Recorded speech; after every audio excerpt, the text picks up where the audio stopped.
Senja itu di keheningan padang Arafah yang gersang, di desa sepi bernama Namira, Rasulullah masih saja duduk di atas ontanya Al-Qaswa, memandang umatnya menuju tebing-tebing dan perbukitan. Dalam diam, dalam kebisuan, angin masih saja bertiup semilir, seolah ikut menghantar mereka pulang. Sesekali langkah mereka terhenti dan menoleh ke belakang, seperti tak ingin lepas dari wajah bening Rasulullah di atas pelana ontanya. Ayuhan nas isma'u qali, dengarkanlah kata-kataku. Aku tidak tahu apakah setelah hari ini, setelah hari yang suci ini, aku bisa bertemu dengan kalian semua.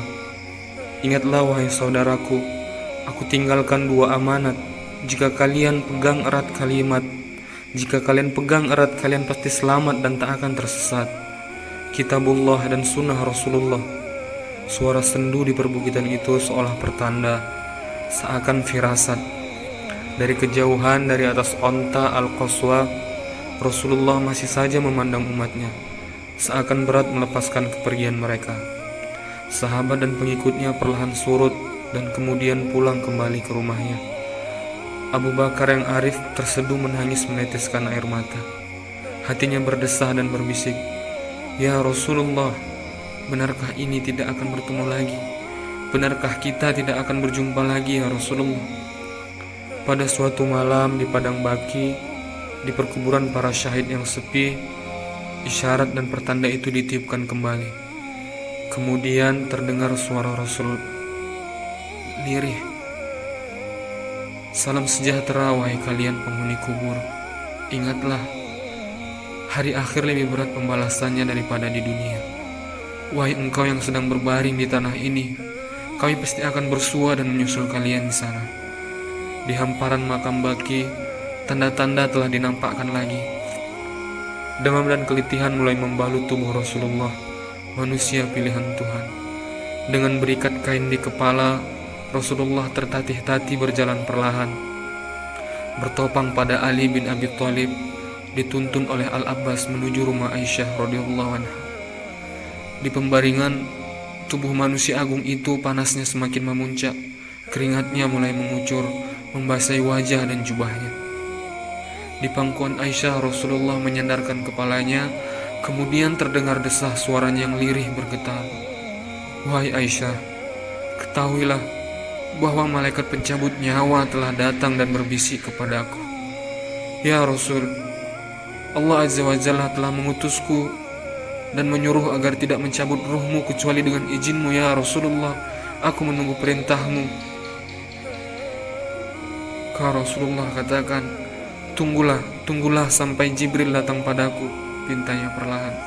Tak lama kemudian, dalam keheningan bersama desiran angin padang pasir, Jibril datang di hadapan. Suasana terasa semakin syahdu dan semakin mencekam. "Ya Muhammad, sesungguhnya Allah telah rindu kepadamu," ujar Jibril kepada Rasulullah. "Wahai Jibril, jangan tinggalkan tempat ini. Temanilah aku saat Israel hendak mencabut ruhku." Angin padang pasir seakan berhenti bertiup dan memberi tanda duka. Awan seakan memayungi rumah Aisyah yang begitu sederhana. Fatimah, putri kesayangan Rasulullah, mencium ayahandanya yang terbaring kelelahan. Wajahnya memendam duka dan kesedihan yang kian mendalam. Dengan perlahan Rasulullah meraih wajah putri terkasihnya itu. Dibisikkannya lagi sesuatu yang membuat ia tersenyum dan terharu. "Wahai putri kesayangan Rasul, apa gerangan yang terjadi?" "Aku sedih," ujar Fatimah. "Aku menangis dan meneteskan air mata karena ayahanda mengatakan akan kembali kepada Allah, akan kembali kepada Rabb-Nya. Dan aku tersenyum karena dibisikkan bahwa akulah yang pertama kali yang akan menyusul ayahanda." Di pembaringan, lelaki agung itu masih saja mengenang-adahkan wajahnya ke langit. Kemudian terdengar suara lirih setengah berbisik, "Ummati, ummati, ya Rabb, ummati."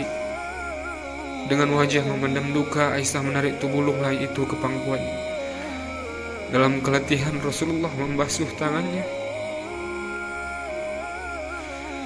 dan kemudian mengusapkan air ke wajahnya. Di antara desah nafas yang tersendat terdengar doanya yang lirih, "Ya Allah, ya Rabb, ampuni dosaku, rahmatilah aku.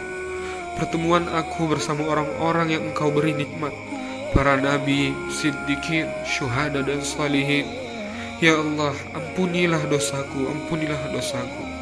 Dosa itu semakin lirih, tangan manusia yang agung yang terkulai itu kian lunglai. Israel perlahan mendekatinya dan mengucap salam kepada manusia agung pilihan Allah. Apa yang kau perintahkan padaku, wahai Muhammad? Terdengar suara yang semakin lirih berbisik. Alhaqni birabbil an. Pertemukan aku dengan Rabbku sekarang juga. Isyarat dan tanda itu semakin mendekat. Di antara keletihan dan kesedihan, Rasulullah memandang sendu wajah sahabat-sahabat dan kerabatnya, dan kemudian bersabda, marhaban bikum, selamat datang untuk kamu sekalian.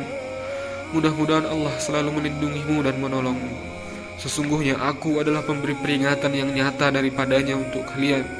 Ajal telah semakin mendekat, dan kembali itu hanya kepada Allah. Kemudian ke Sidratil Muntaha, kemudian ke surga Al-Ma'wa.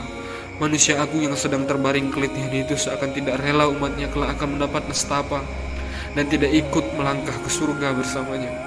Wahai Jibril, bisiknya kepada Jibril, siapkan juga bagi umatku sesudahku. Kemudian saat Israel akan mencabut ruhnya, masih juga kekasih Allah itu bertanya kepada Israel, ya Israel, akankah umatku akan mengalami sakit sakaratul maut seperti ini?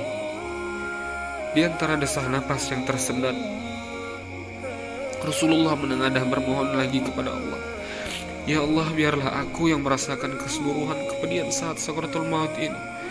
Ringankanlah sakaratul maut untuk umatku. Ringankanlah sakaratul maut untuk umatku ya Rabb. Ringankanlah sakaratul maut untuk umatku ya Allah. Allah segera menjawab pinta doa Rasulullah kekasihnya yang gelisah memikirkan umatnya. Berilah kabar gembira kepada kekasihku itu, wahai Jibril, bahwa aku tidak akan menelantarkannya, aku tidak akan menyengsarakannya, dan bahwa surga itu diharamkan atas umat-umat yang lain sebelum umatnya memasuki surgaku. Mendengar janji Allah, cahaya mata yang bening itu kemudian pejam tertidur dalam keheningan dan dalam keabadian untuk selamanya. Inna lillahi wa inna ilaihi raji'un. Rasulullah SAW berpesan, usikum bis salati wa ma malakat aumanukum. Peliharalah salatmu, peliharalah orang-orang lemah di antaramu. Untukmu duhai Rasulullah, untukmu duhai kekasih Allah, kami rindu. Subhanallah bihamdihi, subhanakallah wa bihamdika, asyhadu an la ilaha illa anta, astaghfiruka wa atubu ilaik.